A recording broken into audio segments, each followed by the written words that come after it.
So contrary to belief, homes in Eagle, Idaho are now taking longer to sell. And as I record this video, we have about 600 or so homes for sale in Eagle, which is equivalent to about 2.2 months of supply of inventory. Now, this is some of the highest inventory we've seen since about mid 2000.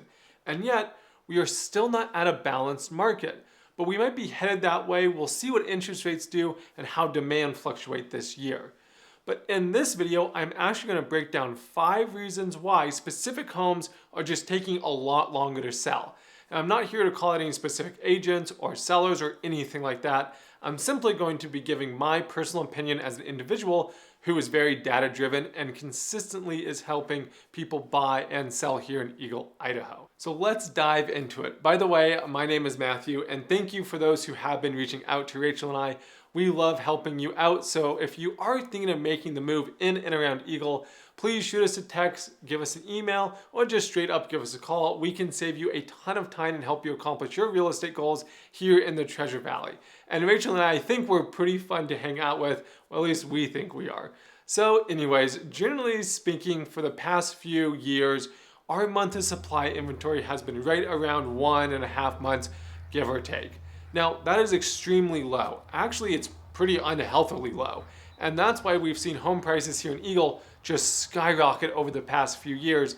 And if you're not too familiar with months of supply inventory, basically what it means is if we had 3 months of supply inventory right now and we had no more homes listed for sale, we would completely be sold out of homes within 3 months. So despite there being inventory levels rising right now, and a lot of homes are still just sitting on the market for a lot longer. And there are certain pockets and certain homes that are still selling extremely fast. Just like today, we actually went and toured a home yesterday with our clients, and today that home is already under contract. It went under contract within 8 hours. I know of a few other homes that are doing this as well. So homes are still selling quick in extremely narrowed down pockets. However, let's go ahead and get into the reasons why your home probably is not selling. So number one, and hands down the most obvious reason, is it's not selling is because it's overpriced. And look, I'm not saying the home isn't great. I'm just saying the house doesn't have the best view on the entire block, basically is what's happening, is the buyers just simply don't agree with your asking price. And I know hands down for a fact, if your home isn't pending within 12 to 35 days of going on the market, then it's most likely just the pricing is usually what's going on. Again, this will change if you're listing a $5 million house versus a $500,000 house. But let me tell you, the real motivated buyers are looking at homes the very next day, if not day of. But just this past week, our buyers made offers on 3 separate properties that were newly listed, all within 24 hours of that home being listed. And we did have received a full price offer on one of our listings within, I think, 15 hours of being on the market. So again, if your home's in those pockets, things can move quickly. But again, once the home is listed, they're hitting us up saying, Matthew, we love this home, we want to see it, and we want to check it out right away. They might have been waiting for months or weeks or whatever it's going to be to find that specific home. You're going to have buyers usually within that first weekend, especially here in Eagle or so.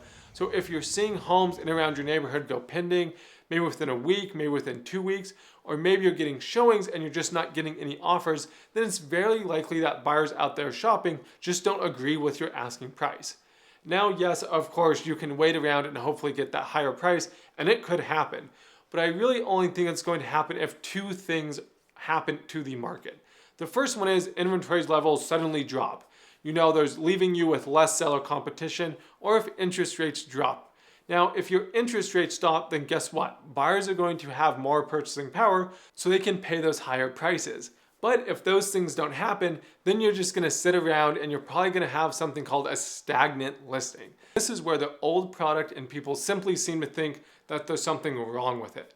And I get these emails and texts and calls all the time where people are like, Matthew, this home has been on the market for a month, what's going on with it? And I go look at it, not physically, but I go and look at the listing online. Usually it's in a perfectly good neighborhood and it's not in any, suspicious areas next to the main road.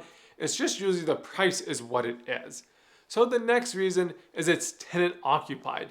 Now, sometimes there's people out there that have to sell while the tenant is still living in the home, and that's totally fine. But statistically, homes that tenant occupied take longer to sell and usually actually sell for a lower price. And I don't know what the stigma is here, but I hear it from a lot of buyers. and that is if it was a rental home or there's still a tenant living in the house, they're kind of deterred from it because they just feel like it doesn't have the love and care that owner-occupied homes had. And there's also scenarios that come up with tenant-occupied homes that a lot of buyers don't want to deal with. Sometimes they're on month-to-month leases, sometimes the lease agreement isn't up for another year or 6 months, so the buyer technically has to inherit that and be okay with some of the stuff before they actually buy the house. But if you are a buyer looking to possibly buy a tenant-occupied property, just know that you do have more leverage here because again, these homes sit on the market for longer, so you're probably able to get a better price on it if the timing works out. And don't forget, as much as Rachel and I love making these videos for you, we love helping you with your real estate needs just a little more. And we would love to be your real estate resource for you here in Eagle, Idaho. So if you have any questions, all of our information is right down below. So the next reason is not being flexible with showings, and this one is crucial. And even going back to tenant-occupied properties, legally it is required to provide a 24-hour notice, so the flexibility just is not there. And as if it is a vacant house, vacant homes statistically sell the fastest and most amount of money because people can go on them anytime they want. They can go on the buyer's time, and I'm seeing this so much lately that there's certain showing times that usually are a window, which is fine with a lot of buyers, but there's a lot of buyers out there who want to get out there during the weekdays, whether it's during work hours or after, and if the seller is saying, hey, no showings till 5 to 7 p.m., at night, then they're going to lose out on such a wide buyer pool. And I've just been seeing this so much. So I would just personally say if you can't be flexible with your showings, then you might as well just wait to list your home until you can be very flexible, or even move on to your next home. That way the home is vacant. So it's going to create just a lot better purchase price for the sellers. I know for us, we had a buyer who wanted to go see 2 homes. One home said only showings from on Saturdays between 9, maybe it was 10 and 1, and the other home they said come whenever you want. So we went to the other house first, they loved it, and we made that offer and we went and headed in that direction. So that other listing lost out on a potential buyer just because they were pickier with what times they could show the home and what time they couldn't show your home. Reason number 4 your home probably isn't selling is because it's not staged or decluttered. This one is huge, and I think it's actually very overlooked, especially in the market that we've had for the past few years, where things were just flying off the shelf. It didn't matter the condition, it didn't matter what the inside looked like, it didn't matter.